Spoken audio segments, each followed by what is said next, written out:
ভাই, এখানে আপনার কথা মতো সমস্ত সিকিউরিটি দিয়ে তৈরি করেছি। গোপন রাস্তা এখান থেকে শুধুমাত্র মানুষ নয় এবং পুরো শহর যাতায়াত করতে পারবে। আমাদের সমস্ত কাজের লিড এই রাস্তা দিয়েই যাতায়াত করে। এছাড়া পুরো বাড়ির চারদিকে 10 জন করে সিকিউরিটি রাখা হয়েছে, এমনকি বাড়ির উপরে সব জায়গায়। সিসিটিভি ক্যামেরার সাথে রাখা আছে, বন্দুক ফিট করে রাখা, এবং যারা সিসিটিভি ফুটেজ করে তারা ঘরে বসে ট্রিগার চাপ দিলে শত্রুকে প্রত্যহিত করতে পারবে। ওকে, ঠিক আছে রনি, তোমাদের বাইরের সিকিউরিটি গার্ড আমার ভালো লেগেছে। এখন আমি বাড়ির ভেতরটা দেখতে চাই। ওকে বস, ঠিক আছে, চলুন ভিতরটা আপনাকে দেখিয়ে দিচ্ছি। এরপর রনি নামের ছেলেটা তার বস অজানা আগন্তুকটিকে নিয়ে রওনা দেয় বাড়ির ভেতরে।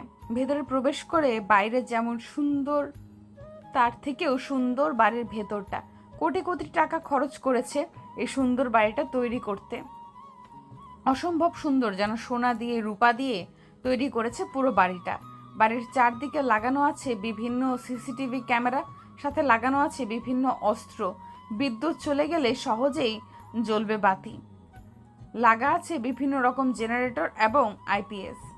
ড্রয়িং রুমটা একটা ফুটবল খেলার মাঠের মতো, একটা রুম যেন সুইমিং পুলের সমান। পুরো বাড়িটা একটা রাজপ্রাসাদের চেয়ে অধিক সুন্দর হয়ে উঠেছে। এক একটা রুম যেন পুরো শুধু রুম নয়, বরং ফুটবল খেলার মাঠ। ওর বাড়িতে ঝাড়বাতি মরিচবাতি দিয়ে যেন বাড়িটা এক অপরূপ রূপে সাজিয়েছে। যেমন সাজেছিল পৃথিবীর এক বাদশা, যার নাম সাদ্দাত। সাদ্দাত পৃথিবীর একটা বাদশা ছিল। সে নিজেকে খোদা দাবি করেছিল। সে বলেছিল, আমার এত ধন সম্পদ আছে, আমি কি খোদা হওয়ার যোগ্যতা রাখি না? তার উজির নাজির বলেছিল যে, মহামান্য, আপনি একমাত্র খোদা হওয়ার যোগ্যতা রাখেন। বাদশা সাদ্দাত এই কথা শুনে একটা জান্নাত তৈরি করেছিল, যে জান্নাতে প্রবেশ করতে পারেনি সাদ্দাত। প্রবেশ করার আগেই মৃত্যু হয়েছে তার। এ যেন সাদ্দাতের জান্নাতের থেকেও অপরূপ সুন্দর করে সাজিয়েছে তার বাড়িটা। বাড়িটা দেখে ভীষণ খুশি হয়েছে আগন্তুকটি। আগন্তুকটি পুরো বাড়িটা পর্যবেক্ষণ করে নিজের রুমের সামনে যায়। নিজের রুমের সামনে গিয়ে দরজা খুলে রুমের ভেতরে প্রবেশ করে সকলে মিলে নিজের রুমটা যেন সোনা হিরে আর রূপা দিয়ে তৈরি করেছে। পুরো বাড়ির থেকেও এ যেন রুমটা এক বিশ্বকাপ ফুটবল খেলার মাঠের মতো। আগন্তুকটি বলে ওঠে, মন দিয়ে শোনো তোমরা, এখন নিজেরা নিজেদের গন্তব্যে নিজেদের কাজ বুঝে নাও। আমি এখন একটু রেস্ট নিব। ওকে বস, ঠিক আছে। এরপর তারা সবাই চলে যায়, দরজা বন্ধ করে দেয় আগন্তুকটি। এখন তো একটা কাপড় চেঞ্জ করে সুইমিং পুলে ঝাঁপ দেয়। হ্যাঁ, তার রুমের ভেতরে একটা বিশাল বহুল রং বেরঙের সুইমিং পুল তৈরি করা হয়েছে। সেই সুইমিং পুলে গোসল করতে থাকে আগন্তুকটি। এরপর ফ্রেশ হয়ে খাওয়া দাওয়া করে একটা ঘুম দেয়। পরদিন সকালে আগন্তুকটি ঘুম থেকে উঠে ফ্রেশ হয়ে খাওয়া দাওয়া করে এমন সময় রনি সেই লিস্টটা নিয়ে আসে। আগন্তুকটি বলে ওঠে, শোনো, কোন কোন জায়গায় বেশি অপরাধ হয়েছে এবং এই অপরাধগুলোর উষ্ণ কোথা থেকে সেটা আমাকে খুলে বলো। জি ভাই, পুরো ঘটনাটা ভার্সিটি জুড়ে, ভার্সিটি থেকে বিভিন্ন অপরাধ সৃষ্টি হয়েছে। তুই আজকে ভার্সিটিতে অ্যাডমিশনের ব্যবস্থা কর আমার। আমি সহ প্রায় 10 জন ছেলে পেলে যেন অ্যাডমিশন নিতে পারি। ওকে ভাই, আমি সব কিছু ব্যবস্থা আগে থেকেই করে রেখেছি। আপনি চাইলে আজকেই কলেজে যেতে পারেন, অথবা কালকেও যেতে পারেন। তবে ভার্সিটি থেকে সাবধান। ভার্সিটিতে আছে জানা অজানা অনেক রহস্যর কথা। যেমন সেখানে আছে মাফিয়া, এমন গোয়েন্দা, কেউ কেউ আছে যারা গুপ্তচর। হাহাহা, আমার থেকে ঠান্ডা মাথায় মাইন্ড গেম খেলতে পারে এমন কেউ এই বাংলার মাটিতে নেই। এই বলে আগন্তুকটি হাসতে থাকেন। ও হ্যাঁ, গল্পের শুরুতেই অনেক কথা হয়েছে, চলুন তাহলে পরিচয় পর্ব করে দিয়ে আসি। কে এই আগন্তুকটি, কোথা থেকে এলো হঠাৎ গল্পের শুরুতেই?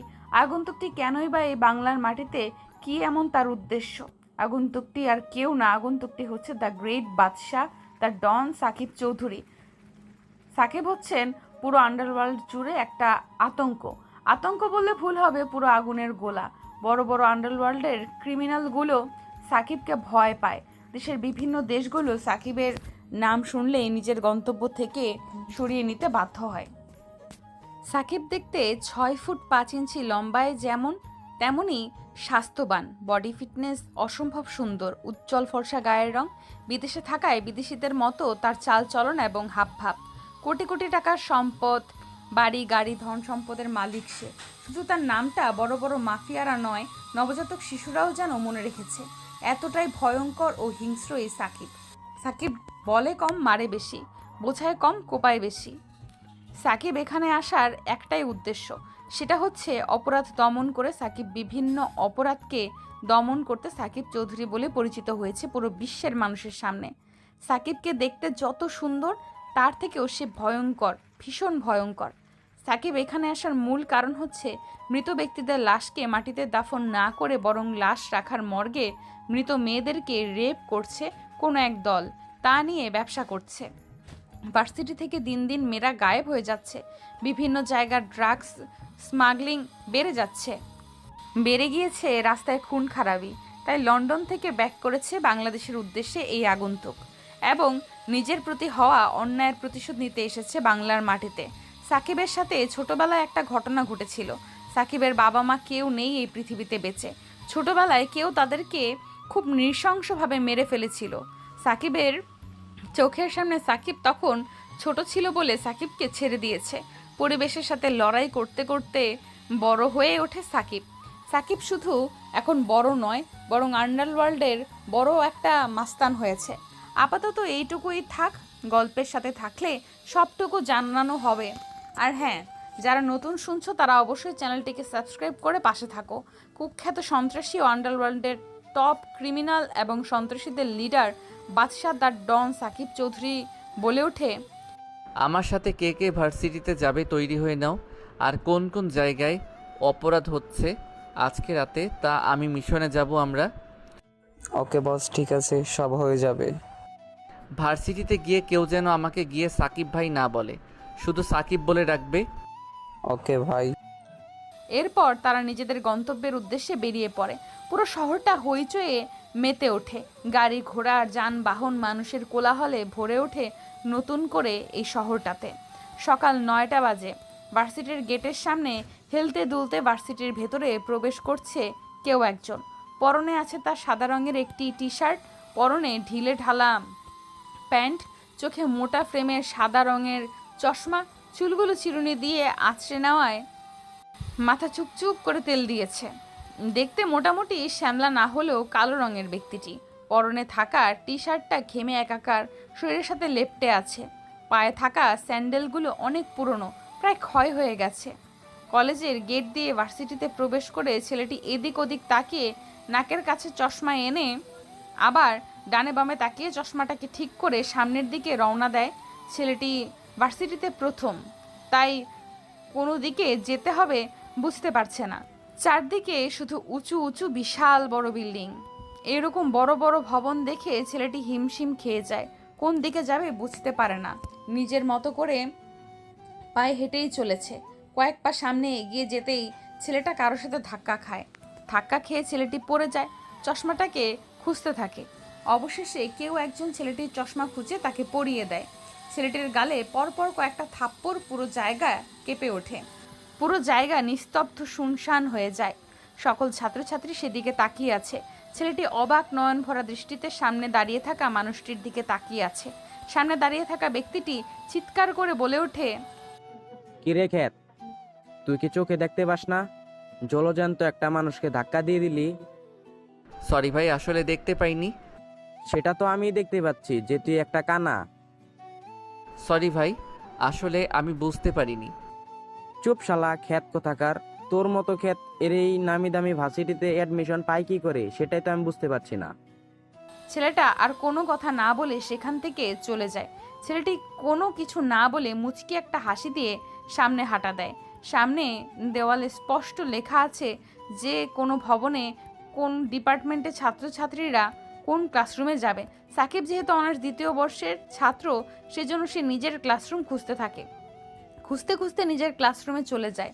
নিজের ক্লাসরুমের দরজা খুলে ভেতরে প্রবেশ করতেই তো সাকিবের চোখ কপালে, কেননা ক্লাসরুমে কোনো ছেলে নাই, আছে শুধু মেয়ে। এতগুলো মেয়েকে দেখে টাসকি খেয়ে যায় সাকিব। সাকিব ভেতরে প্রবেশ না করে যখনই চলে আসতে যাবে বাইরে, তখনই ক্লাসরুমের ভেতর থেকে কোনো এক মেয়ে সাকিবকে দেখে ফেলে। সাকিবকে দেখে ফেলার সাথে সাথে মেয়েটি বলে ওঠে পেছন থেকে, এই যে হিরো, কোথায় যাচ্ছিস, ভেতরে আয়। মেয়েটির কথা শুনে ছেলেটি সেখান থেকে থমকে যায়, কি করবে বুঝতে পারছে না। কেননা ভেতরের মেয়েগুলো শুধু বসে নেই, বরং সিগারেট টানছে, কেউ বিয়ার খাচ্ছে, কেউ সিগারেট টানছে। সাকিব বুঝতে পারে না কি করবে। মেয়েটা পেছন থেকে আবার বলে ওঠেন, কিরে, নিজের থেকে আসবি নাকি তোর কাছে যেতে হবে? সাকিব আর কোনো উপায় না পেয়ে মেয়েটির কথা মতো তাদের সামনে গিয়ে দাঁড়ায়। ছেলেটির দিকে তাকিয়ে সবাই হাসতে থাকে। হাসতে হাসতে যেন সবার পেট ফেটে যাচ্ছে। মেয়েগুলো বেঞ্চ থেকে উঠে সাকিবের চারপাশে ঘুরতে থাকে আর হাসতে থাকে। কেউ সাকিবের শার্ট ধরে টানছে, কেউ তার চুলগুলো এলোমেলো করে দিচ্ছে, কেউ তার জামা ধরে টানছে। তাদের মধ্যে থেকে শাকিলা নামের মেয়েটি বলে ওঠে, কিরে, তুই তো দেখতে হিরো আলমদের মতো। শুধু হিরো না, বল স্মার্ট, স্টাইলিশ, সুপার হিরো, খ্যাত বাবু। শুধু খ্যাত নয়, তুই তাহলে বিশ্বখ্যাত। তোকে দেখতে যতটা সুন্দর, তার থেকে দেখতে রাস্তার কুত্তাগুলো বেশি সুন্দর। যা বলেছিস শাকিলা, একে দেখলে তো ভাত খাওয়ার রুচিটা পর্যন্ত চলে যাবে। না আপু, আসলে আমি ভার্সিটিতে অ্যাডমিশন নিয়েছি। আমি অনার্স দ্বিতীয় বর্ষের ছাত্র। আমার নাম সাকিব। তোকে কি আমরা পরিচয় দিতে বলেছি? তুই যেভাবে পরিচয় দিচ্ছিস মনে হচ্ছে আমরা তোকে বিয়ে করব। না আসলে আপু, এই শাকিলা দেখ, আমাদের হিরো খ্যাত বাবুর চশমাটা কত সুন্দর। জানি না কোন বিদেশি আমলের এই খ্যাত চশমা পরে এসেছি। আজকের যুগের মানুষ এরকম চশমা পরে? তুই শুধু চশমাটাই দেখতে পেলি, আর কিছু দেখতে পেলি না? ওর পরনে থাকা পোশাক, পায়ে স্যান্ডেল, ঢিলেঢালা পোশাক, মাথা থেকে এখনো খাঁটি সরিষার তেল চুইয়ে চুইয়ে পড়ছে, গায়ের রং কালো। জানি না কতদিন ধরে যে ও গোসল করে না, সে আল্লাহ মালিক জানে। যা বলেছিস, একে যে কেউ দেখলে ভয় পেয়ে যাবে, আর যদি রাতে কেউ দেখে ওই মানুষটা নিশ্চয়ই হার্ট স্ট্রোক করবে। আপু আমি তাহলে এখন আসি। প্রিন্সিপাল স্যারের সাথে আমার দেখা করতে হবে। এই বলে ছেলেটি চলে যাচ্ছিল। শাকিলা ও তার দলবল ছেলেটিকে নিয়ে হাসাহাসি আর রং তামাশায় মেতে উঠেছিল। পুরো ক্লাস জুড়ে শুধু মেয়ে, কোনো ছেলে নেই। প্রত্যেকটা মেয়ে সিগারেট খাচ্ছিল। শাকিলা ওদের মধ্যে লিডার, পুরো ভার্সিটির একটা বাঘিনী। শুধু বাঘিনী বললে ভুল হবে, পুরো ভার্সিটির রাজত্বটাই শুধু তার রাজত্বে। শাকিলার নামটা শুনলে ছেলেগুলো ভয়ে কোনো কথা বলে না। শুধু ছেলে নয়, শিক্ষকরা পর্যন্ত শাকিলাকে ভয় পায়।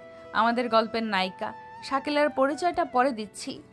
যখন সাকিব চলে আসতে যাবে তখনই পেছন থেকে শাকিলা সাকিবের শার্টের কলার ধরে টান দেয়। আচমকা টান দেওয়াতে সাকিবের শার্টটা পেছন থেকে ছিঁড়ে যায়। ছেলেটার এমন অবস্থা দেখে সবাই হেসে ওঠে। তার থেকেও অবাক হয়ে যায় উপস্থিত থাকা সকলে, কেননা পিঠের খানিকটা অংশ ছিঁড়ে গিয়েছে, পিঠের অংশটা দেখা যাচ্ছে। সাকিবের উজ্জ্বল ফর্সা পিঠের গায়ের রং এত সুন্দর, আর উজ্জ্বল ফর্সা ধবধবে গায়ের রং, মেয়েগুলোর হাসি মুখটা মুহূর্তের মধ্যেই বন্ধ হয়ে যায়। শাকিলা এটা দেখে বলে ওঠে, কিরে, তোর মুখ হাত পা দেখতে তো কালো, অথচ ভেতরটা এত ফর্সা আর উজ্জ্বল কি করে? নাকি তুই ভেতরে ক্রিম মাখতেছিস? যা বলেছিস শাকিলা, আমি জানতাম মানুষ ফর্সা হওয়ার জন্য মুখে ক্রিম মাখে। এই খ্যাত থেকে তার ভেতর ফর্সা করার জন্য রাতে মাখছে ভেতরে। সাকিব কোনো কথা বলে না, চুপচাপ দাঁড়িয়ে আছে। শাকিলা নামের মেয়েটি আবারও বলে ওঠে, শোন, তুই এই ভার্সিটিতে ভর্তি হয়েছিস ভালো কথা, আমাকে চিনে রাখ, আমি শাকিলা। আমার সাথে কখনো ঝামেলা করতে আসিস না। আজকে আমার মুড ভালো আছে তাই তোকে কোনো কিছু বললাম না, ছেড়ে দিলাম। পুরো ভার্সিটি আমার কথা শুনে চলে, কোনো সময়ে আমার সাথে পাঙ্গা নিতে আসবি না। কিরে, তোর এত বাইরে যাওয়ার তারা কিসের? যাবি ঠিক আছে, তার আগে আমাদের সাথে কয়েকটা সিগারেটের টান দিয়ে যা। আপু আসলে আমি সিগারেট খাই না। তোর মতো টোকাই ছেলেগুলো যে সিগারেট খায় সেটা আমি আগে থেকেই জানি, তাই লজ্জা না পেয়ে আমার মুখের সিগারেটটাই তুই খা। ভিতরে তোদের জন্য সবকিছু রেডি করে রাখা আছে। তবে সত্যি কথা বলতে, আগে যেগুলোকে তোরা ভোগ করছিস তাদের থেকেও আজকে অনেক সুন্দর সুন্দর মাল রাখা আছে, যাদের ফিগার দেখলে তোরা পাগল হয়ে যাবি। সিকিউরিটি গার্ডটি এই কথা বলাতে ছেলেগুলো ভেতরে প্রবেশ করে। ভয়ঙ্কর একটা পরিবেশে শুধু লাশ আর লাশ। চারিদিকে অন্ধকার, শুনশান শহরের ঠিক বাইরে। এদিকে তেমন কেউ আসে না, পুরো নিস্তব্ধ আর শুনশান থাকে। এদিকে তেমন কেউ আসে না একদম শহরের বাইরে। ছেলেগুলো এক এক করে মেয়েগুলোর উপর থেকে সাদা রঙের চাদরটা সরিয়ে দেয়। ছেলেগুলো মেয়েগুলোর মধ্যে উলঙ্গ শরীর দেখে লোভ সামলাতেই মেতে ওঠে। ছেলেগুলোর পরনে থাকা পোশাকগুলো এক এক করে খুলে ফেলতে শুরু করে। এরপর মেয়েদের মৃত লাশগুলো নিজেদের আয়ত্ত নিয়ে একের পর এক খুবলে খুবলে খেতে থাকে, স্রেপ করতে থাকে পাগলের মতো, নিজেদের মতো সুখ নিতে থাকে। মৃত লাশগুলোকে যেভাবে পাচ্ছে ঠিক সেইভাবেই ব্যবহার করছে। বাইরে বসে আছে সিকিউরিটি গার্ড দুজন, তারা নিজেদের মতো সিগারেট টানছে। এদিকে এই প্রচণ্ড বৃষ্টিতে ভিজতে ভিজতে মর্গের সামনে এসে দাঁড়ায় সাকিব সহ তার দলবল। হঠাৎ করে সিকিউরিটি গার্ডগুলো এতগুলো মানুষকে দেখে চমকে ওঠে। কি বলবে বুঝতে পারে না, ভয় তাদের গলা শুকিয়ে গেছে। কেননা বন্দুক, বিভিন্ন অস্ত্র, কুড়াল, বিভিন্ন ধারালো ব্লেড, যেগুলো নিয়ে মানুষ হত্যা করা যায়। ভয়ে ভয়ে সিকিউরিটি গার্ডটি বলে ওঠে, কে তোমরা? আর এতগুলো মানুষ তোমরা কি করে? তোমাদের হাতে অস্ত্র কেন? তোমাদের কি মেয়ে চাই? লোকগুলোর কথা শুনে পাগলের মতো হাসতে থাকে সাকিব। সাকিব মুচকি এসে পকেট থেকে সিগারেট বের করে এই বৃষ্টি ভেজা রাতে পাগলের মতো টানতে থাকে। মুচকি এসে সাকিব বলে ওঠে, কুত্তার বাচ্চা, শালা শুয়োরের বাচ্চা, মেয়ে নয়, তোর জানটা চাই আমার। হঠাৎ করে গম্ভীর আওয়াজে সিকিউরিটি গার্ডটি এ কথা শুনে চমকে ওঠে। ভয়ে গলা শুকিয়ে যায়, হাত পা কাঁপাকাঁপি শুরু করেছে। তোরা জানিস না তোরা কি বলছিস? তোদের মাথা ঠিক আছে? দেখ, তোদের মেয়ে লাগলে বল। এতে অসংখ্য মেয়ে আছে, যাকে ইচ্ছে তাকে করে চলে যেতে পারিস, কোনো টাকা দিতে হবে না। আজকে যা ইনকাম করছিস তা দিয়ে 1 মাস চলে যাবে। জানোয়ার কোথাকার, হুমন্দির পুত, তুই কি জানিস আমি কে? কে তুই? তোকে দেখে তো বোঝা যাচ্ছে রাস্তার কোনো টোকাই, যারা রাস্তায় চাঁদাবাজি করে রাতের আধারে ডাকাতি করে তাদেরই লিডার হবি তুই। কথাগুলো শুনে হাসতে থাকে পাগলের মতো। সাকিবের এরকম হাসি দেখে চমকে যায় সেই দুজন সিকিউরিটি গার্ড। চোখের পলকে পেটের মধ্যে ঢুকিয়ে দেয় দুটো কাছের টুকরা। কাছের টুকরা এফোর ওপর করে পেট ফেট করে বাইরে এসে গোল গোল করে রক্ত বের হতে থাকে। কোনো কথা বলার সুযোগ না দিয়ে বুকের উপর কুড়াল দিয়ে কোপ মারে। এক কোপে কুড়ালটা পেট ফেট করে বাইরে বের হয়ে আসে। এরপর টানতে টানকে মডের ভেতর প্রবেশ করে। সেখানে গিয়ে তো মাথা নষ্ট।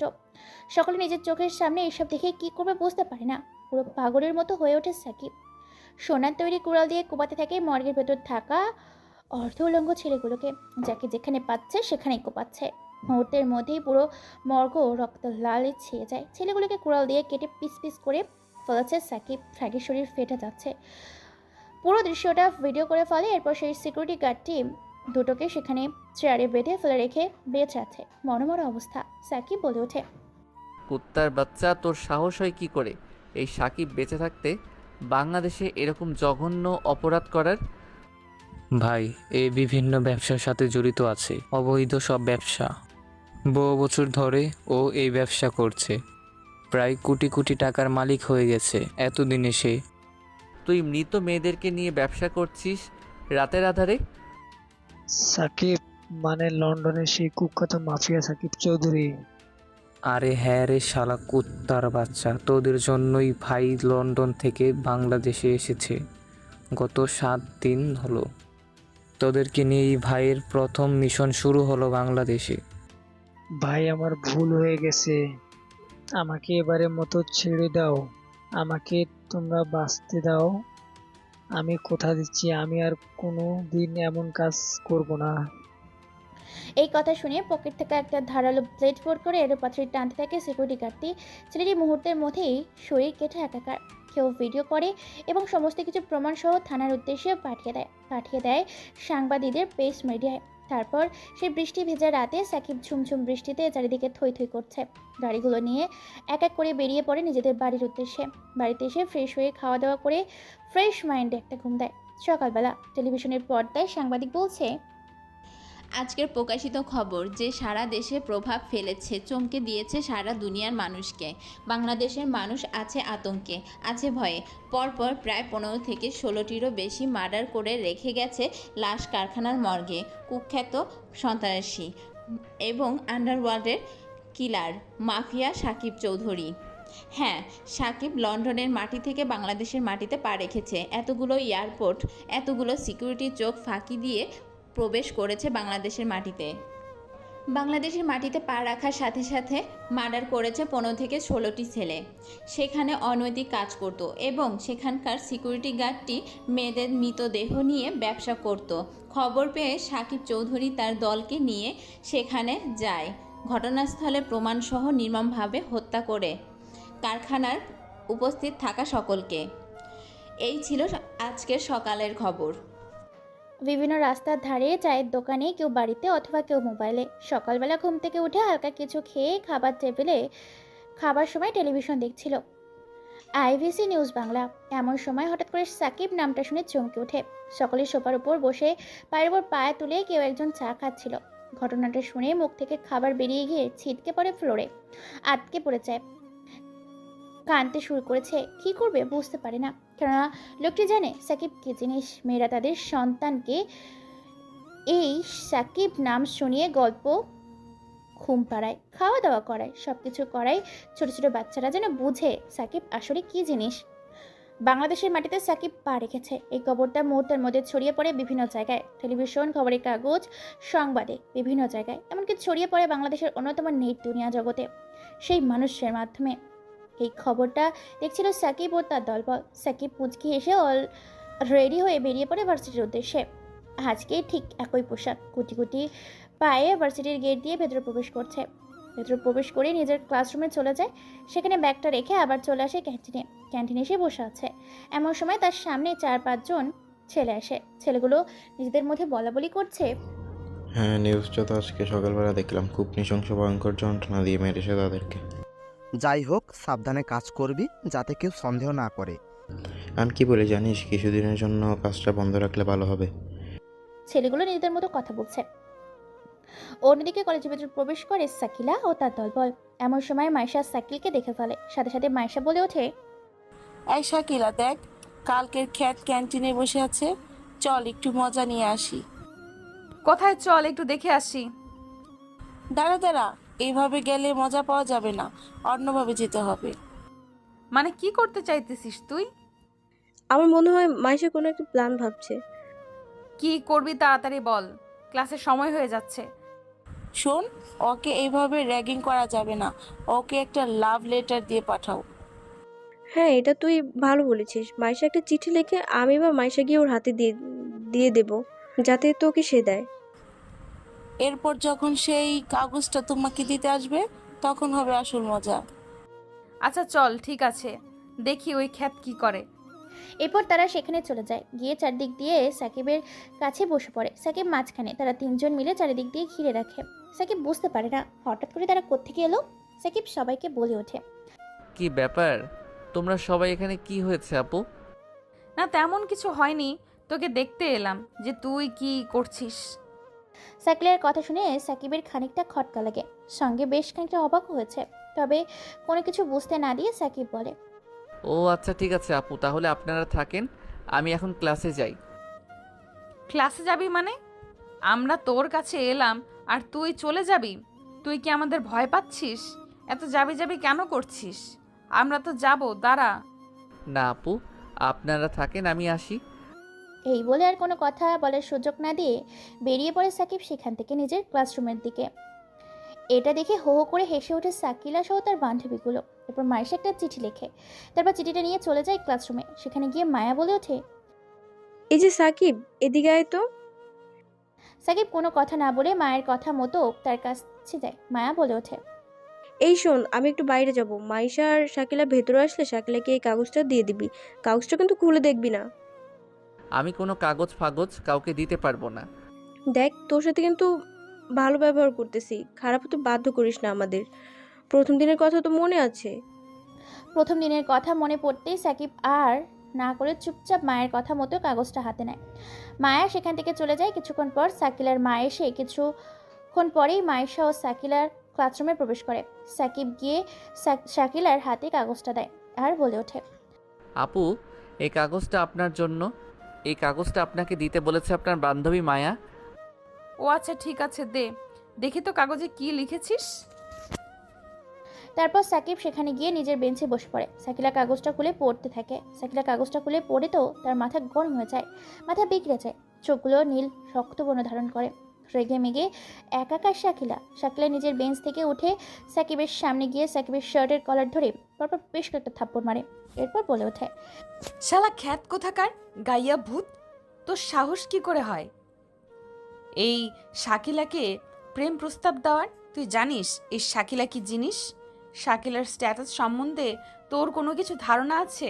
তুই জানিস এই শাকিলার পেছনে কতগুলো ছেলে লাইনে লাইন দিয়ে থাকে? আমার মতো একটা সুন্দরী মেয়ে কিনা তোমার মতো একটা গাইয়া কালো ভূতের সাথে বিয়ে করবে, রিলেশন করবে?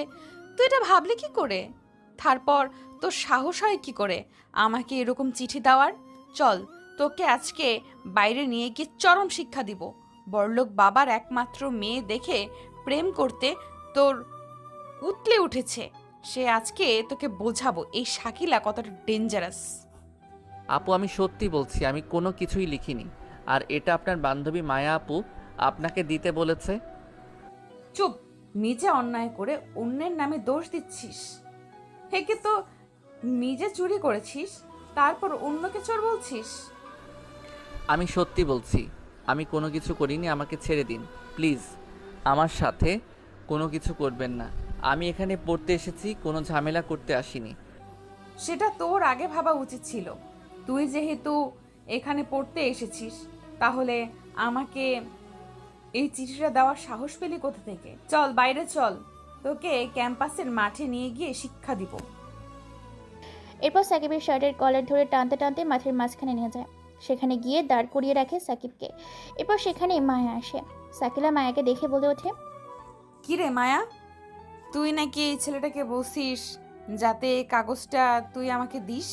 তুই কি আমাকে কোনো কাগজ দিতে বলেছিলি এই খ্যাত গাইয়া গেও ভুট্টাকে? না তো, কে বললো আমার কথা? আমি তো ক্যান্টিনের বাইরে গিয়েছিলাম।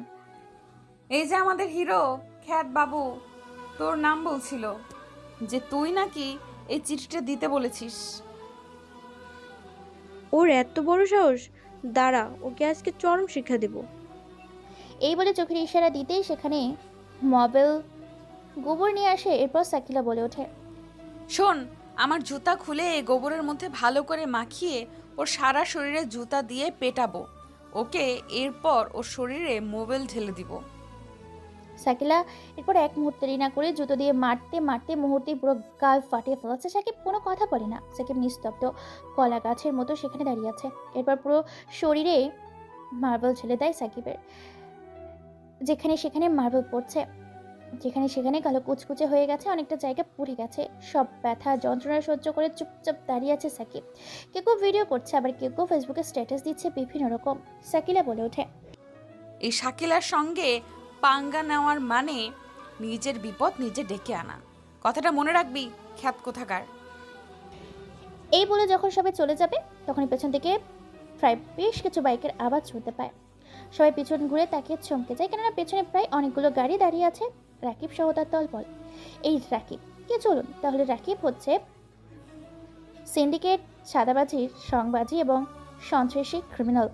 পুরো শহর তার রাজত্ব করে প্রকাশে দিন দুপুরে মানুষ খুন করে। বার্ষিক তার বেশ দাপট চলে। গাড়িগুলো এসে ব্রেক করে সাকিবের সামনে। ছেলেগুলো মাঝখানে এসে উপস্থিত হয়। সবুজ আর সুমন আর সবুজ এসে বলে ওঠে, ভাই আপনারা এসেছেন? অনেকদিন ধরে ভার্সিটিতে আসা হয়নি, চার দেয়ালে আটকে থাকতে থাকতে শরীরে জং ধরে গেছে। ভাই আপনি ভার্সিটিতে আসবেন আমাদের একবারও জানাবেন না? আপনার জন্য আগে থেকে সব কিছু রেডি করে রাখতাম। সবসময় সবকিছু রেডি করে রাখতে হয় না, কিছু কিছু জিনিস আসার পরে রেডি করতে হয়। ঠিক আছে ভাই, চলেন তাহলে ক্যান্টিনে গিয়ে বসি। শুনেছে সাকিব ও তার দলবল। ডক্টর বলে ওঠে, যা হবে সেটা পরে দেখা যাবে। চলো তো আমরা বেডরুমে এখন একটু ফুর্তি করি। কিন্তু স্যার ব্যাপারটা বুঝুন, কেন জানি না, আমার এখন ভয় করছে। ডক্টর শিখার কোনো কথা না শুনে শিখাকে কোলে করে নিয়ে চলে যায় তার বেডরুমে। সেখানে নিয়ে খাটের উপরে শুয়ে দেয়। মানুষে মেটে ওঠে। সাকিব ও তার দলবল সব কিছু মুচকি হাসি দেয়। তারাও তাদের সাথে পেছন পেছন কেবিনে প্রবেশ করে। সোফার উপর ধপ করে বসে পড়ে। এতজন মানুষকে হুট করে ভেতরে ঢুকতে দেখে চমকে ওঠে তারা দুইজন মিলে। সাকিব তাদেরকে এভাবে চমকে যেতে দেখে মুচকি হেসে বলে ওঠে, এভাবে চমকে গেলে চলবে? যেটা করছিলি সেটা কর। আমরা এখান থেকে বসে দেখছি সিনেমা। এই কথা শুনে তারা ভয়ে কাঁদতে থাকে। কি বলবে বুঝতে পারে না। সাকিব একটা সিগারেট বের করে মনের সুখে টানতে থাকে। দুজন উলঙ্গ হয়ে খাটের ওপর বসে আছে। এটা ভিডিও করতে থাকে সাকিবের ছেলেপুলেগুলো, কেউ ছবি তুলতে থাকে। সাকিব বলে ওঠে, কুত্তার বাচ্চা, তোর এইখানে সিন্ডিকেট করিস? তোদের জন্য আমার বাবাকে মরতে হয়েছে। তোদেরকে পাঠা ছাগলের মতো জবাই করে মারবো। তোরা চিনিস না আমাকে? এই সাকিব কি করতে পারে? কথাটা বলে তাদের গলার শিরা উপশিরা কেটে দেয়। চিৎকার করে ওঠে তারা, ছটফট করতে থাকে বিছানার উপর। এরপর সিগারেট জ্বালিয়ে তাদের দুজনের চোখ জ্বালিয়ে দেয়। এরপর ব্লেড দিয়ে তাদের বিভিন্ন স্থান কেটে ফেলে, টুকরো টুকরো করে ফেলে। শরীরটাকে ছটফট করতে থাকে সেখানে। রক্তে রক্তাক্ত হয়ে যায়। বিভিন্ন ব্যাংক অ্যাকাউন্ট এবং ফিঙ্গারপ্রিন্ট নিয়ে সমস্ত কিছু নিজেদের নামে করে সেখান থেকে বেরিয়ে পড়ে। যাওয়ার আগে পুলিশকে ফোন করে দেয়। পুলিশ সহ সাংবাদিক চারিদিক দিয়ে ঘিরে ফেলে। পুরো শহরে হইচই পড়ে যায় মুহূর্তের মধ্যে। ঘটনাটা চারিদিকে ছড়িয়ে পড়ে, হইচই পড়ে যায় চারিদিকে। সাংবাদিকরা একের পর এক খবর প্রচার করতে থাকে। দলে দলে মানুষ ভেঙে আসতে থাকে হসপিটালে। বিভিন্ন রকম প্রমাণ সহ সাংবাদিক একের পর এক খবর প্রচার করছে টেলিভিশনের পর্দায়। রাতের খবর, রাতের সংবাদে আমি একের পর এক তথ্য ফাঁস করছি। রাতের আধারে অগোচরে গরিব দুঃখী মানুষের বিভিন্ন অঙ্গ প্রত্যঙ্গ বিক্রি করে কোটি কোটি টাকার পাহাড় তৈরি করেছে। খবর পেয়ে লন্ডন থেকে ফেরত এসেছে কুখ্যাত সন্ত্রাসী এবং আন্ডারওয়ার্ল্ডের don mafia the godfather Sakib Chowdhury. হসপিটালে তার গ্যাংকে নিয়ে এসে নির্মমভাবে হত্যা করে রেখে গেছে ডক্টর সহ শিখাকে। টুকরো টুকরো করে ফেলে রেখে গেছেন বিছানার ওপরে। পরনে কোনো কাপড় ছিল না। আরও খবর জানাচ্ছি আপনাদেরকে। পুলিশ নিজের মতো করে তদন্ত করতে থাকে। সাংবাদিক নিজের মতো করে খবর ছাপাতে থাকে। টেলিভিশনের পর্দায় এক এক করে অসংখ্য মানুষ ভিড় জমিয়েছে এই খুনটা দেখার জন্য। পুলিশ বুঝতে পারে না কোথা থেকে আসে এই সাকিব খান। বাংলাদেশে পুলিশ ধরতে পারে না, কারণ বিদেশি দেশগুলোর সাথে কঠিন গভীর সম্পর্ক আছে এই সাকিব খানের। যদি বাংলাদেশের পুলিশ সাকিবকে গ্রেপ্তার করে, তাহলে বাইরের দেশগুলো থেকে বাংলাদেশে যে সুযোগ সুবিধা পেত সেটা বন্ধ হয়ে যাবে। বাড়িতে এসে সাথে শাকিলার কয়েকটা ছবি বের করে রনির হাতে দেয় আর বলে ওঠে, রনি, এই মেয়েটার সম্বন্ধে খোঁজ খবর নে। এর বাবা কি করে সব কিছু আমাকে সকল তথ্য দিবেই। ঠিক আছে ভাই, হয়ে যাবে কাজ, কোনো সমস্যা নেই। আর শোন, কালকে ভার্সিটিতে নতুন একটা ছেলে প্রবেশ করেছে। ছেলেটাকে দেখে ভার্সিটির সবাই ভয় পেয়েছিল। আমি ছেলেটার সম্বন্ধে বিস্তারিত জানতে চাই, দ্রুত খবর নেই। ভাই, সব খবর একদিনের মধ্যে আপনি পেয়ে যাবেন, একটু সময় দেন। শোন, হাতে একদম সময় নেই। লন্ডন থেকে আমার কল এসেছে, আমার কোম্পানিতে জয়েন করতে হবে। সেখানে আমার কোম্পানিতে কিছু অবৈধ জিনিস ধরা পড়েছে। দ্রুত আমাকে লন্ডন ব্যাক করতে হবে। ওকে ভাই, আমরা 12 ঘন্টার মধ্যে সমস্ত কিছু বের করছি। সাকিব আর কোনো কথা না বলে চুপচাপ শুয়ে আছে। ঝুপটাই অতীতে, 10 বছর আগের কথা। সাকিবের বাবা এখানকার একজন স্বেচ্ছাসেবক রেলমন্ত্রী ছিলেন। টাকা পয়সা ধন সম্পদ কোনো কিছুর অভাব ছিল না সাকিবের। ওর বাবা একজন ভালো মানুষ ছিল, সেটা বিজনেসম্যান, এমনকি গরিব দুঃখী মানুষকে সেবা দিত। হঠাৎ একদিন একদল লোক তাদের বাড়িতে প্রবেশ করে, বলে ওঠে, রেলমন্ত্রী সাহেব ভালো আছেন তো? বিনা নিমন্ত্রণে আপনার বাড়ি চলে এলাম কিছু কাজে। হ্যাঁ, ভালো আছি। আর কি বলবেন বলেন। তেমন কিছু না, আমার কয়েকটা কাজ আছে, সেগুলো আপনি করে দেবেন। আপনার ট্রেনের মাধ্যমে আমার কিছু জিনিস বিদেশে পাচার করা লাগবে। প্রয়োজনে আপনি যত কোটি টাকা চাইবেন দেওয়া হবে। মানে আপনি এইসব কি বলছেন? হ্যাঁ, আমি যা বলছি একদম ঠিক বলছি। যত কোটি টাকা লাগবে আমি দিতে রাজি আছি। শুধু আপনি আমার জিনিসগুলো বিদেশে পাচার করে দেবেন আপনার ট্রেন দিয়ে। আমি বিদেশে নিয়ে যাব। আপনি ভুল তথ্য নিয়ে ভুল সময়ে ভুল বাড়িতে এসেছেন এবং ভুল মানুষের কাছে এসেছেন। আমার হাতে যত কোটি কোটি টাকা দেখছেন সব আমার হালাল পথে আয় করা। শুধু শুধু আপনার কিছু বেহালাল টাকার জন্য আমি আমার ইমান নষ্ট করতে পারবো না। 100 কোটি টাকা দিতে রাজি আছি, ভেবে দেখুন। পৃথিবীর সমস্ত মূল্যবান ধন সম্পদ যদি এক পাল্লায় রাখা হয় আর অপর পাল্লায় যদি আমার নবীজির দেওয়া সেই শিক্ষা রাখা হয়, আমি শিক্ষাকে গ্রহণ করতে রাজি আছি, কিন্তু পৃথিবীর ধন সম্পদ নয়। তাই অহেতুক কথা বলে আমাকে বিরক্ত করবেন না, নয়তো পুলিশকে ডাকতে বাধ্য হব। আপনি এখান থেকে বেরিয়ে যান।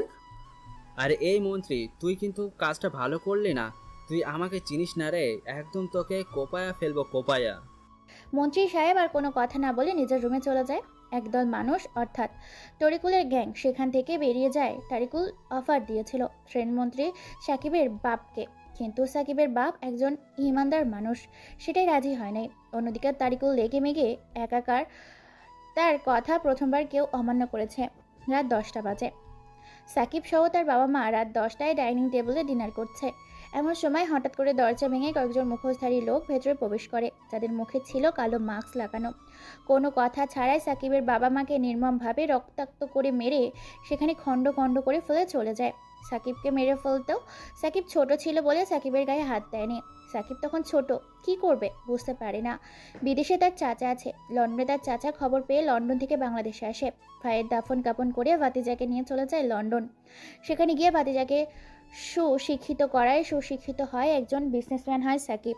বিজনেসম্যান হওয়ার পাশাপাশি একজন কুখ্যাত সন্ত্রাসী এবং আন্ডারওয়ার্ল্ডের godfather, the terrorist super killer Sakib Chowdhury নামের সেলিব্রিটি বিখ্যাত হয়ে যায়। নিজের বাবা মার খুনের প্রতিশোধ নিতে দেশে ফিরে এসেছে সাকিব। সাকিব ভাবছে আর শুয়ে আছে, এমন সময় ফোনটা বেজে ওঠে। সাকিব ফোনটা রিসিভ করতে ফোনের ওপাশ থেকে রকি বলে ওঠে, ভাই, আপনার কথা মতো সকল তথ্য বের করেছি। মেয়েটার নাম শাকিলা, বাবা রেলমন্ত্রী, বাবা মায়ের একমাত্র সন্তান শাকিলা। পুরো শহরে শুধু একটাই সুন্দরী, আর সেটা হচ্ছে শাকিলা। বাবা সৎ ও ভালো একজন ব্যক্তি, গরিব দুঃখীর মানুষের পাশে থাকে। এখনো পর্যন্ত কোনো খারাপ রিপোর্ট পাওয়া যায়নি। বাপ ভালো, কিন্তু শালার মেয়ে ভালো না। শোন, কালকে আমি ভার্সিটিতে যাব আর ফাইনাল খেলা সেখানে খেলবো। হ্যাঁ ভাই, ভার্সিটি থেকে খেলাটা শেষ হয়ে যাবে, কেননা আমাদের 2টা মিশন সাকসেস হয়ে গেছে। এখন শুধু আছে শেষ মিশনটা নিশ্চয়ই ভার্সিটি, তাই না? হ্যাঁ ভাই, শেষ মিশনটা আমাদের ভার্সিটি থেকে। রাকিব তার দলবলকে মেরে ফেললেই বাংলাদেশের আপাতত 3টা সমস্যা শেষ। ওকে, ঠিক আছে। এই ভেবেই ঘুমিয়ে যায় সাকিব ও তার দলবল। পরদিন সকালে ঘুম থেকে উঠে রেডি হয়ে খাওয়া দাওয়া করে ভার্সিটির উদ্দেশ্যে রওনা দেয়। আজকে সাকিবের পরনে আছে অবাক করা সব পোশাক। ভার্সিটিতে গেলেই বুঝতে পারবেন। ভার্সিটির সামনে এসে পরপর 5-5টা গাড়ি থামে। গাড়িগুলোর ভেতর থেকে বের হয়ে আসে সাকিব। সাকিবকে দেখে সবাই অবাক হয়ে যায়, কারণ সাকিবের পরনে আছে চাকচিক্য পোশাক। সাদা কের, সাদা প্যান্ট, সাদা টি শার্ট, সাদা জ্যাকেট, সানগ্লাস, সব ম্যাচিং করা উজ্জ্বল ফর্সা গায়ের রং। হিরো হিরো সুপারস্টার হিরোদের হার মানিয়ে প্রথম কাতরে যেন সাকিব। সাকিবকে দেখে সবাই এক দৃষ্টিতে সাকিবের দিকে তাকিয়ে আছে, কেউ কোনো কথা বলে না। চিনতে পারেনি সাকিবকে, সবাই সেদিকে অবাক চোখে তাকিয়ে আছে। সাকিব নিজের পরনে থাকা চশমাটা ঠিক করে ভার্সিটির ভেতর প্রবেশ করে। পরনে থাকা সানগ্লাসটা খুলে পকেটে নেয়। পেছনে কেউ নেই। সাকিব একাই পায়ে হেঁটে নিজের ক্লাসরুমের উদ্দেশ্যে যেতে শুরু করেছে। এমন সময় পেছন থেকে রাকিব ডাক দিয়ে বলে ওঠে, এই যে হিরো, এভাবে হিরো হয়ে কোথায় আছিস? এই ভার্সিটিতে একমাত্র আমি হিরো, যার উপরে কোনো হিরো থাকবে না। কোথাও লেখা আছে নাকি রে যে ভার্সিটিতে হিরো হয়ে আসা যাবে না? লেখার প্রয়োজন হয় না। রাকিব ভাই যেটা বলে সেটাই ভার্সিটিতে হয় এবং হচ্ছে, চলবে। শোন, এখন থেকে আর সেটা হবে না। শাকিলা সহ শাকিলার সকল বান্ধবীর চমকে গেছে, কারণ এই প্রথম কোনো ছেলে রাকিবের সামনে মুখে মুখে তর্ক করছে। অবাক হয়েছে, ভাবতে থাকে, গণনা করতে থাকে। অবশেষে মাইশা চিৎকার করে বলে ওঠে, আরে এটা তো ওই ক্ষেত না সাকিব, যাকে আমরা গতকাল র্যাগিং করলাম? এ তো সেই সাকিব। তুই কি পাগল হয়েছিস? কোথায় ওই খ্যাত সাকিব আর কোথায় এই ছেলেটা? আকাশ পাতাল পার্থক্য। দেখ, সাকিবের মতো দেখতে চেহারা, শুধু পোশাকটা পাল্টেছে, মুখের কালো রংটা তুলে দিয়েছে। তোর মাথা ঠিক নেই, এই জন্যই আবল তাবল বকছিস। দাঁড়া, শেষ পর্যন্ত দেখি এই ছেলে কি করে। এরপর রাকিব বলে ওঠে, এই কলেজে শুধু আমার কথা চলে। যদি আমার কথার অবাধ্য হোস, তাহলে তোর ডেড বডি এখানে ফেলে দেব। তোদের মতো পাতি নেতাগুলোকে আমার ভালো করে জানা আছে, আমার সাথে পাঙ্গা নিস না। তুই জানিস না এর পাওয়ার সম্বন্ধে। এই রাকিবের এই ভার্সিটিতে প্রকাশ্যে বিভিন্ন জিনিস স্মাগলিং, মেয়ে রেপ সবকিছু করে, সবকিছু প্রকাশ্যে করে। তাহলে তোর যদি ক্ষমতা আছে আমার গায়ে হাত দিয়ে দেখা। এটা শুনে রাকিব ও সাকিব কয়েকটা ধাক্কা দেয়। সাকিব কোনো কথা বলে না, মুচকে একটা হাসি দেয়। রাকিব সাকিবকে আবার ধাক্কা দিতে যাবে, এমন সময় কোথা থেকে একটা গরম বুলেট এসে রাকিবের কপালের ওফর করে দেয়, ভেদ করে বাইরে বের হয়ে যায়। রাকিবের দেহটা সেখানেই পড়ে যায়। মুহূর্তের মধ্যে পুরো জায়গাটা নিস্তব্ধ হয়ে যায়। সবাই সবাই ভয়ে কয়েক পা পিছিয়ে যায়, থমকে যায় পুরো কলেজের মাঠ জুড়ে, কেননা ভয়ঙ্কর এক পরিস্থিতির সৃষ্টি হয়েছে কলেজের মাঠে। এই দৃশ্য দেখে রাকিবের ছেলেপুলেগুলো এগিয়ে আসে সাকিবকে মারতে, কিন্তু তারাও চোখের পলকে মাটিতে লুটিয়ে পড়ে, কেননা তাদেরকেও সবার চোখের অগোচরে কেউ বা কারা গুলি করে হত্যা করেছে। খবরটি সারা দুনিয়ায় ছড়িয়ে পড়ে। মুহূর্তের মধ্যে সাংবাদিক সহ সোশ্যাল মিডিয়ায় ভাইরাল হয়ে যায়। পুলিশ এসে সাকিবকে জিজ্ঞাসা করে, বলে ওঠে, মিস্টার সাকিব, আপনি ওনাকে হুমকি দিয়েছিলেন। ভার্সিটির ছাত্রছাত্রীরা বলছে আপনাদের মধ্যে তর্ক বিতর্ক হয়েছিল, সে সময় আপনি ওনাকে হুমকি দেন। আপনাকে কেউ ভুলে ইনফরমেশন দিয়েছে। পুলিশ অফিসার আমি বলেছি, ওকে বলেছিলাম তোর সাহস থাকলে আমার শরীরে হাত দিয়ে দেখা। তাদের কথোপকথনের মাঝখানে সাকিলা ও তার দলবল ছিল। সাকিবের কথা শুনে সাকিলা বলে ওঠে, স্যার, এই ছেলেটা ঠিক বলছে। সাকিব যখন ওকে এই কথাগুলো বলে তখন রাকিব তাকে কয়েকটা থাপ্পড় দেয়। তারপর জানি না কোথা থেকে কেউ বা কারা গুলি করে। ওকে, ঠিক আছে, প্রমাণ ছাড়া আমরা কোনো কিছু করতে পারি না। যদি প্রমাণ পাই আপনাকে আমরা গ্রেপ্তার করব। শিওর। সাকিব সেখান থেকে চলে যায়। মায়েশা সেদিকে তাকিয়ে আছে। শাকিলা বলে ওঠে, কিরে, তোরা এভাবে হা করে ওদিকে তাকিয়েছিস কেন?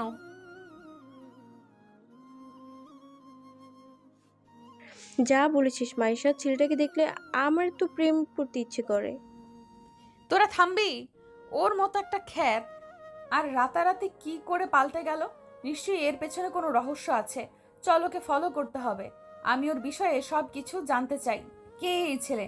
রাতারাতি কি করে নিজের গেট আপ চেঞ্জ করতে পারে? তাছাড়া রাকিবের মতো একজন কুখ্যাত সন্ত্রাসীকে মেরে ফেললো কে বা কারা? এটা তো ভাবার বিষয়। তারপর তারা আর কোনো কথা না বলে তারাও তাদের ক্লাসরুমে চলে যায়। সামনের বেঞ্চে একাই বসে আছে সাকিব। এদিক ওদিক না তাকিয়ে পুরো ক্লাসে মন দেয়। প্রথম ক্লাস করে সাকিব বেরিয়ে যায়। চাঁদ দেখতে ভালো করে খুঁজতে থাকে। অন্যদিকে রাকিবের বাবা তরিকুল খবর পেয়েছে ব্যাঙ্গালোর থেকে রওনা দিয়েছে ছেলের লাশ দাফন করার জন্য। এদিকে সাকিব প্রত্যেকটা কক্ষ এক এক করে পর্যবেক্ষণ করতে থাকে। সাকিলা সাকিবকে ফলো করতে থাকে। সাকিব সেটা বুঝতে পেরে ভার্সিটি থেকে বেরিয়ে পড়ে। সাকিবের পেছন পেছন সাকিলাও বের হয় সাকিবকে ফলো করতে করতে। এরপর সাকিব তার নিজের কেনার টাকা দিয়ে সেই দামি গাড়ি করে রওনা দেয় তার বাড়ির উদ্দেশ্যে। যাওয়ার সময় সাকিব ফোন করে দেয় যেন পুরো বাড়ি ফাঁকা করে দেওয়া হয়, একটা গার্ডও যেন বাড়ির ভেতর না থাকে। সাকিবের কথা মতো পুরো বাড়ি ফাঁকা করে দেওয়া হয়। শাকিলা নিজের গাড়ি করে ফলো করতে থাকে সাকিবকে। এক পর্যায়ে সাকিব নিজের বাড়ির ভেতর প্রবেশ করে। শাকিলাও সাকিবের পেছন পেছন বাড়ির ভেতর প্রবেশ করে। গাড়িটাকে ব্রেক করে পায়ে হেঁটে বাড়ির ভেতর প্রবেশ করে। সাকিব নিজের বাড়ির ভেতর প্রবেশ করে শাকিলাও ভেতর প্রবেশ করে। সাকিব সবটা দেখে মুচকি একটা রহস্যময় হাসি দেয়। পুরো বাড়ি ফাঁকা, নিস্তব্ধ, কেউ নেই। শুধু আছে দুজন ব্যক্তি, এক সাকিব, দ্বিতীয় শাকিলা। হঠাৎ করে মেন গেটে দরজাটা বন্ধ হয়ে যায়। শাকিলা চমকে উঠে পেছনে ঘুরে দেখতে পায় দরজা বন্ধ হয়ে গেছে নিজে থেকে। শাকিলা পুরো বাড়ি ঘুরে দেখতে থাকে। হঠাৎ করে শাকিলা শুনতে পায়, এসো মাই ডার্লিং শাকিলা, তোমার জন্য অপেক্ষা করছিলাম, পুরো বাড়িটা ফাঁকা। শাকিলা এই কথা শুনে চমকে ওঠে। কি করবে বুঝতে পারে না। শাকিলা খুঁজতে খুঁজতে একটা রুমের সামনে যায়। সেখানে কেউ একজন চেয়ারের উপর উল্টো হয়ে বসে আছে। হ্যাঁ, সেটা আর কেউ না, সাকিব। সাকিব মনের সুখে সিগারেট টানতে থাকে। ভয় ভয় করে শাকিলা সেখানে যায়। তারপর পেছন থেকে সাকিবকে ধাক্কা দেয়। সাকিব একটা মুচকি হাসি দিয়ে পেছন ঘুরে তাকায়। শাকিলা সাকিবকে দেখে চমকে যায়। শাকিলা বলে ওঠে, তুই তুই এখানে কি করছিস? আমার বাড়িতে আমি কি করব সেটা আমার ব্যাপার। আমার বাড়িতে আমি থাকবো না তো কে থাকবে? মানেটা কি? এই বাড়িটা তোর আর ওই গাড়িটা তোর। তোর আসল পরিচয় কি? তুই কে? আমি জানতাম তুমি আমাকে ফলো করবে, তাই তোমাকে আমি আমার বাড়িতে আনলাম রোম্যান্স করব বলে। দাঁড়া, আমি এক্ষুনি পুলিশকে ফোন করছি। তোর রোম্যান্স আমি ছুটাচ্ছি। এই জন্যই মাইশা আমাকে বলেছিল যে তুই আসলেই সাধারণ কোনো ছেলে না। ওর কথাটা আমাকে আগেই বিশ্বাস করা উচিত ছিল। আগে নিজেকে আমার হাত থেকে বাঁচা, তারপরও পুলিশকে ফোন করিস। মানেটা কি? পুলিশ নয়, তোকে জেলের ভাত খাইয়ে আমি ছাড়বো। সাকিব কোনো কথা ছাড়াই কোমর থেকে বন্দুক বের করে ফাঁকা জায়গায় গুলি করে। গুলির শব্দে ভয়ে থরথর করে কেঁপে ওঠে শাকিলা। হাত থেকে ফোনটা পড়ে গিয়ে ভেঙে যায়। সাকিব এটা দেখে মুচকি একটা হাসি দেয়। তারপর বলে ওঠে, এই কাগজে সই কর। কি আছে এই কাগজে? এই কাগজে আছে যে তুই নিজ ইচ্ছায় বিলিয়ে দিয়েছিস আমাকে তোর শরীর, কারণ তোকে এখন আমি রেপ করব। কি? হাউ ডেয়ার ইউ রাস্কেল কোথাকার! তোর সাহস কি করে হয় আমার সাথে এসব করার? কথা কম, কাজ বেশি। আমি মরে যাব, তবুও তোর সাথে একই বিছানায় কখনো যাব না, আর আমি সইও করব না। সাকিব কোনো কথা ছাড়াই সাকিলার গলার ওপর একটা ছুরি ধরে চোখের ইশারা দেয় যেন সে সই করে দেয়। সাকিলা ভয়ে ঘামতে শুরু করেছে। সাকিলা ভয়ে সই করে দেয়। এরপর সাকিব বলে ওঠে, তোর খুব অহংকার নিজের শরীরকে নিয়ে, আর তুই সুন্দর বলে যা ইচ্ছে তাই করেছিস ভার্সিটিতে আমার সাথে সহ অনেকের সাথে।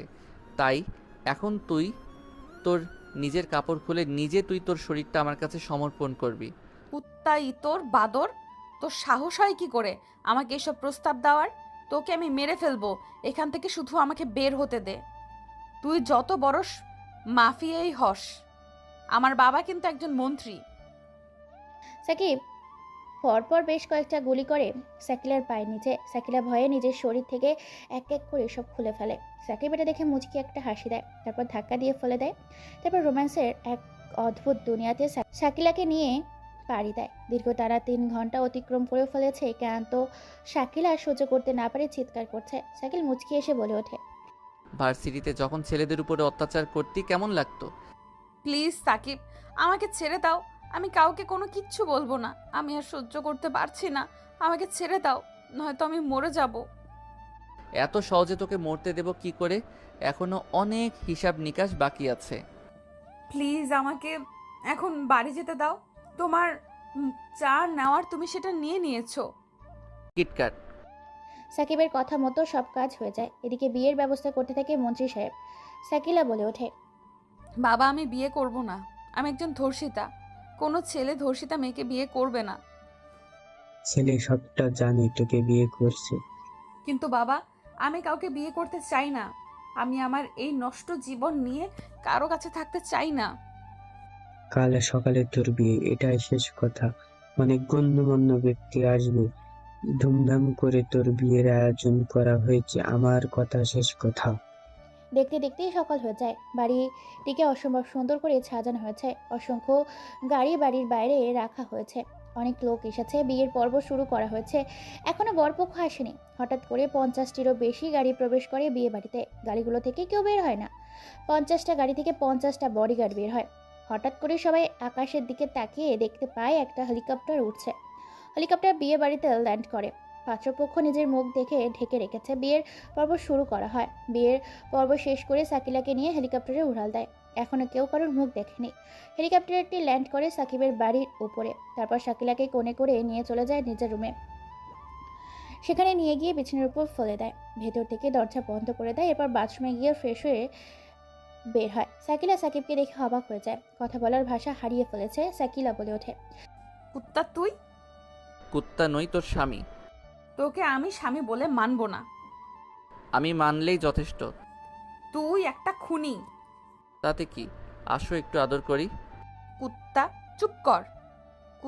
সাকিব একটা মুচকি হাসি দিয়ে শুরু থেকে সমস্ত ঘটনা এক এক করে বলতে থাকে, যে তার ছোটবেলার বন্ধু ছিল। সমস্তটা শুনে সাকিল এবার বলে ওঠে, কুত্তা তোর বাদর! তুই সেই আমার ছোটবেলার সাকিব? হ্যাঁ পাগলি। সেদিন তুই আমাকে জোর করে রেপ করেছিলি। আজকে আমি তোকে নিজে রেপ করব। এই বলে সাকিবের উপর উঠে তৃতীয় বিশ্বযুদ্ধ শুরু করে। যুদ্ধের মাধ্যমে পুরো রাত শেষ করে সকাল হয়। সকালে রওনা দেয় নিজের প্রাইভেট হেলিকপ্টার করে লন্ডনের উদ্দেশ্যে। রোম্যান্স করতে করতে পুরো রাস্তায় জুড়ে যাচ্ছে। তারা লন্ডনে গিয়ে পুরো শহর ঘুরতে থাকে। নিজেদের ভালোবাসা দিয়ে একে অপরকে আগলে নেয়। সাকিব সারাদিন মারপিট করে রাতে শাকিলার সাথে তৃতীয় বিশ্বযুদ্ধ শুরু করে। এই পর্যন্ত যে কয়টা খাট ভেঙেছে তা বলার বাইরে। শাকিলা বলে ওঠে, যতদিন না একটা ফুটবল খেলার টিম বানাতে না পারছি, ততদিন যতগুলো ইচ্ছা খাট ভাঙবে। খাট কিনতে কিনতে আমার জীবন শেষ। চল, আজকে আমার পালা। এ বলে আবার তৃতীয় বিশ্বযুদ্ধ শুরু করে। তৃতীয় বিশ্বযুদ্ধের মধ্যে দিয়েই গল্পটা এখানেই শেষ করে দিলাম।